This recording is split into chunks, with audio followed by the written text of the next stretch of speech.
I took inspiration from a lot of 80s horror icons in Michael Myers and Freddy Krueger and um, like um, like Pinhead from Hellraiser. Yeah. You know, characters who might not necessarily say that much, but... So hi, I'm Jonathan Bloomberg, writing for a movie scene in Sweden. Hey Jonathan, thank you for having me. Well, thank you for having me. I've seen the first 4 episodes of the season. Your character is really evolving this season, and is one of the most important characters, at least during these 4 episodes that I've seen. Yeah. So I was wondering how it is for you as an actor to kind of, do you feel like the burden or anything like that of stepping into a role like that? A little bit. You as soon as you pick up the scripts, you recognise that this isn't television, this is HBO. You know, every episode is as big as any film out there, and as an actor you can either be intimidated by that or you can embrace it. The brilliant thing about HBO is that you feel really protected, you know, as a unit, as a collaboration. Everybody's very passionate about this show, and as a collective you just want to give your best performance, and I think that's what we did. Yeah. We pulled it off. well, at least from what I've seen. So, okay.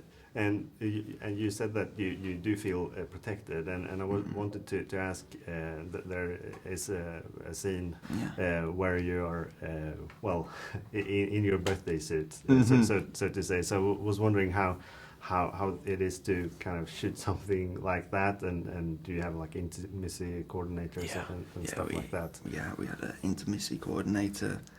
Like I was saying before, you just feel really protected, you know, and it's actually kind of liberating in a weird kind of way. It's I don't know, it's so encoded in Eamon's DNA to be so like free and so, you know, to keep the audience on the toes, you know, and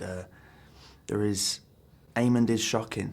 You see that at the end of season 1 when he kills Lucerys in the skies above Storm's End, and he does it again there. He shocks the audience, just in an unexpected and different way. I was also wondering about how it is with the relationship with his mother, which is estranged, to say at least. Yes. So how is it to shoot those scenes with Olivia? Oh, Olivia Cook is a powerhouse. I can't wait for people to see her performance this year. It's just, it's mesmerising. And to work with, just super generous, makes you feel very comfortable in the room. Someone asked me the other day whether or not I thought that Eamon had mummy issues, and I don't know if he has mummy issues or rather he just wants to be... He wanted to be loved by his mum a little bit more growing up. He never really felt that unconditional love growing up, and so he had to find surrogates elsewhere, and I like to think in a way the surrogate was Vhagar, you know, an older she-dragon. Yeah. And he's a broken boy, just needs to be fixed. Yeah.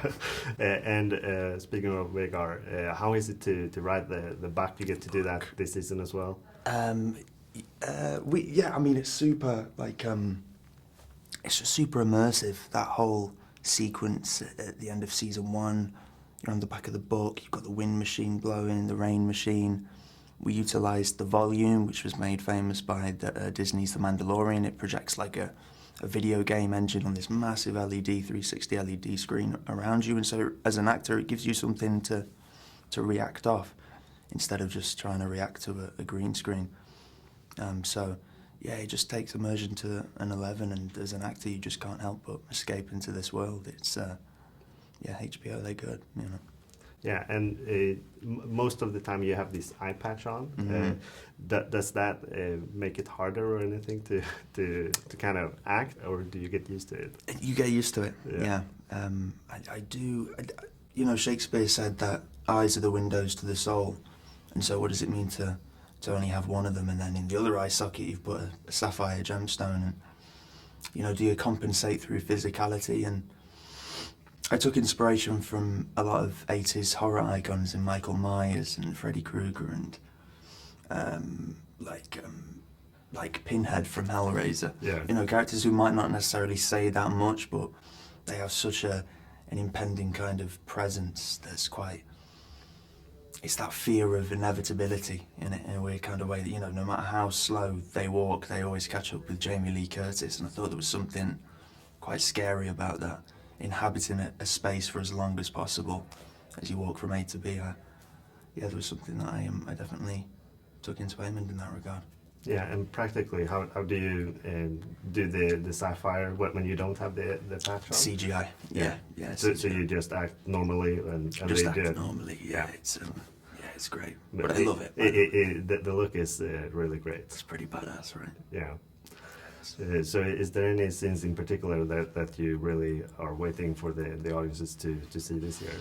I think just seeing more of Eamon. You know, in season 1, I very much wanted to create in a show full of morally compromised grey characters. I wanted to present a character who, at this point in his life, was just complete darkness. You know, his appearance lends to that. So I wanted to lend into it. I wanted to lean into it as much as possible. Only to contradict the audience's theory at the end of the series, when, you know, you see that face of regret on Eamon's face. You know, he made a mistake, he knows what he did, and there's no going back. Going into season 2, you are going to see other shades to him, which I can't wait for audience members to see. Yeah. He's not just that one-dimensional black cat. There is something else underneath the surface. Exactly. Yeah, so thanks a lot for taking your time to speak with me today, and best of luck with the premiere now. Oh, thank you so much. Have a good day. Right, back at you. Thank you.